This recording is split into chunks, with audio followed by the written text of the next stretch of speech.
अस्सलामुअलैकुम दोस्तों, speak out channel देखने वालों को नई वीडियो में खुशामदीद कहते हैं। दोस्तों, किसी भी इंसान की फितरत और उसमें छुपे हुए जौहर को जानने के लिए आपको गैर मुतवक्के हालत में उससे वाकिफ होना होगा। इस कहानी को जानने के बाद हमारा मशवरा भी ये है कि बहुत सारे अमीर लोगों को यही करना चाहिए जो इस कहानी के मरकजी किरदार ने किया था। तो चलिए दोस्तों, बात करते हैं डॉन मोनेट्रो की, जो कि 1 करोड़पति शख्स था। ये शख्स स्पेन और उसके मज़ाफात में बहुत सारे रेस्टोरेंट्स का मालिक था और आज के वीडियो में हम आपको इसी की कहानी सुनाएंगे। लेकिन वीडियो में आगे बढ़ने से पहले आपसे गुजारिश है कि अगर आपने अभी तक हमारा चैनल स्पीक आउट सब्सक्राइब नहीं किया है तो अभी सब्सक्राइब करें, साथ में बेल आइकॉन को जरूर प्रेस करें ताकि लेटेस्ट अपलोड होने वाली हमारी वीडियोस का नोटिफिकेशन आपको बर वक्त मिलता रहे। वीडियो को लाइक करें, शेयर करें अपने दोस्तों के साथ और कमेंट बॉक्स में अपनी राय का इजहार जरूर करें। दोस्तों, हुआ कुछ यूं कि इस शख्स का कैंसर आखिरी स्टेज पर डायग्नोस हुआ। इसे जिगर में शदीद दर्द रहता था,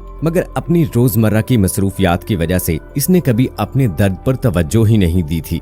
और जब उसका कैंसर डायग्नोस हुआ तो उस वक्त कोई उम्मीद बाकी न थी कि वो किसी भी तरह से बच सके। उसने अपनी जिंदगी के आखिरी महीनों में ये फैसला किया कि वो उन लोगों की जिंदगी की बेहतरी के लिए कुछ करेगा जो उसके मुस्तहिक हैं। उसने फटे पुराने कपड़े पहने और अपने ही रेस्टोरेंट्स में जाने का फैसला किया ताकि वो ये जान सके कि एक भिखारी को देखने के बाद उसके मुलाजिमीन का क्या रद्द अमल होगा। और जिस तरह से डॉन के साथ उसके मुलाजिमीन ने बर्ताव किया, उसे जानने के बाद उसे शदीद तकलीफ का सामना रहा।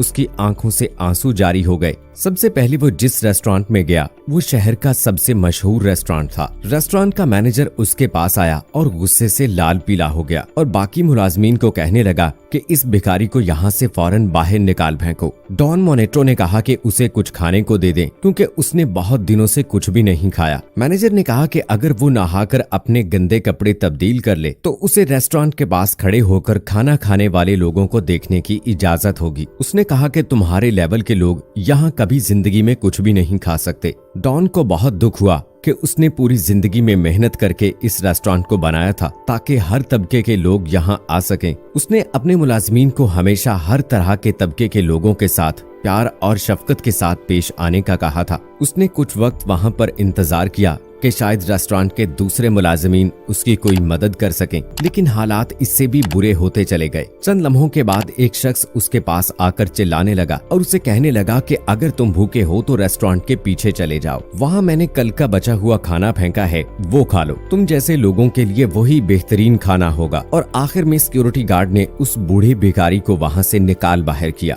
मालिक को इस बात का बिल्कुल भी यकीन नहीं आ रहा था कि ये गरीबों और बेघर लोगों के साथ इस तरह से सलूक करते हैं। अगला रेस्टोरेंट एक खूबसूरत पार्क में था। जब डॉन ने दरवाजा खोला तो एक खूबसूरत वेट्रेस उसके रास्ते में खड़ी हो गई। उसने मैनेजर को शिकायत की कि कोई भिखारी उनके अजीमुशान रेस्टोरेंट में दाखिल होने की कोशिश कर रहा है। मैनेजर ने उसके जवाब में मजाक उड़ाते हुए कहा कि कोई भी गरीब आदमी इस काबिल नहीं कि इस रेस्टोरेंट से एक टॉफी भी खरीद कर खा सके। डॉन ने कहा कि वो इस रेस्टोरेंट के मालिक का दोस्त है और पहले भी यहाँ आता रहता था, मगर बदकिस्मती से उसकी चोरी हो गई और उसकी सारी प्रॉपर्टी जाय हो गई। अगर वो रेस्टोरेंट के मालिक से मिले तो वो उसे जरूर पहचान लेगा। मैनेजर कहने लगा कि वो इस रेस्टोरेंट का खुद मालिक है और वो उसे नहीं जानता और इसलिए बेहतर यही होगा कि वो ये रेस्टोरेंट छोड़ दे। डॉन भिखारी का रूप धारने पर मजीद अफसरदा हो गया। उसे समझ आ चुकी थी कि उसके मुलाजमीन सब भिखारियों के साथ ऐसा ही सुलूक करते होंगे। वो गलियों में घूमता रहा और यही सोचता रहा कि उसकी मैनेजमेंट में कहाँ कमी रह गई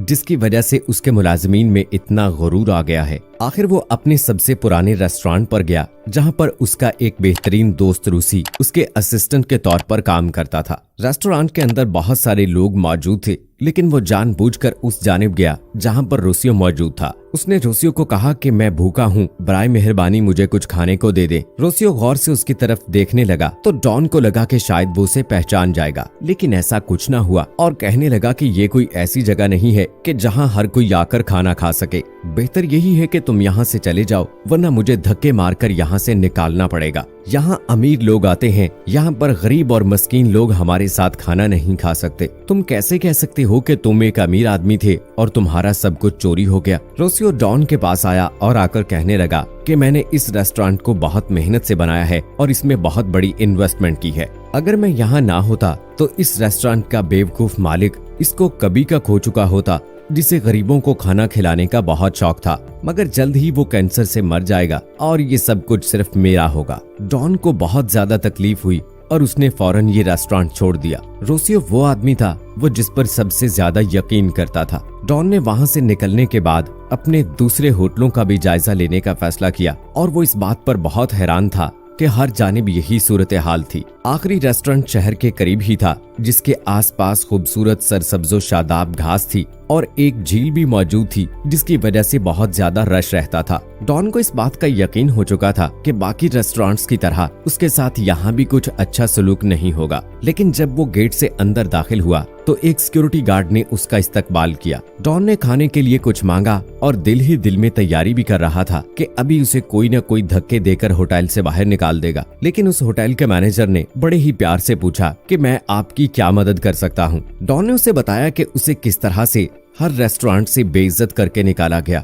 मैनेजर ने उसे बड़े प्यार से कहा कि आप खाना शुरू होने का थोड़ा सा इंतजार करें। लिहाजा डॉन बाहर बैठकर इंतजार करने लगा और वहां बैठे बैठे उसे 1 घंटा और 30 मिनट गुजर गए। वो समझ चुका था कि मैनेजर ने उसे बड़ी नरमी के साथ किक आउट करने की कोशिश की थी, इसलिए वो उठकर वहां से जाने लगा। मैनेजर ने उसे जाते हुए देख लिया और रोककर उसे वापस होटल में बुला लिया। होटल के एक कोने वाली टेबल पर हर तरह का खाना रखा गया था और डॉन, जो उस वक्त एक बेघर की हालत में था, वो उस टेबल पर बैठ गया और होटल का मैनेजर भी वहां पर बैठ गया और उसे अपनी कहानी सुनाने लगा। उसने बताया कि मेरा नाम मैथ्यू है, मुझे यहाँ पर काम करते हुए 1 साल हुआ है। मैं एक कामयाब बिजनेसमैन था। एक दिन मेरी कार का एक्सीडेंट हो गया जिसमें मैंने अपना सब कुछ खो दिया। मैंने अपनी सारी जमा पूंजी अपनी बीवी के इलाज पर लगा दी, लेकिन डॉक्टर्स उसे ना बचा सके।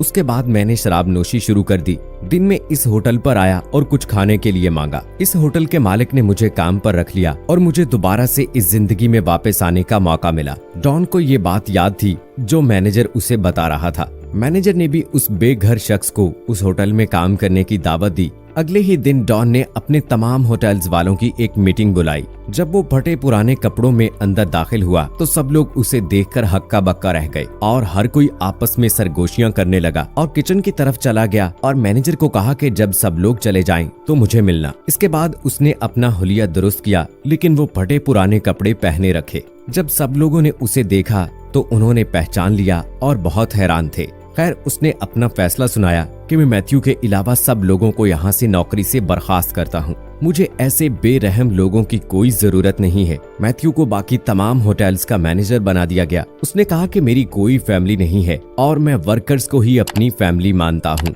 जाने वालों के लिए मेरी अच्छी दुआएं और नेक ख्वाहिशात हैं। आज डॉन की इस मीटिंग में उसके होटल्स के तमाम बड़े बड़े मैनेजर्स मौजूद थे और माँ सिवाय मैथ्यू के बाकी तमाम लोग मुंह लटकाए बैठे थे। उनके पास अपने गुरूर पर शर्मिंदगी के अलावा कोई और चारा नहीं था। उनमें सबसे ज्यादा शर्मिंदा और गुस्से में डॉन का दोस्त रोसियो था और सोच रहा था कि एक बार फिर किस तरह से डॉन को राजी किया जाए। उसने डॉन को मनाने के बहुत हरबे सोचे, लेकिन चूंकि तमाम के तमाम वाकयात डॉन के साथ और उसकी अपनी आंखों के सामने हुए थे, इसलिए उसे कोई भी तरकीब नहीं सूझ रही थी कि वो किस तरह से एक बार फिर डॉन को राजी कर सके।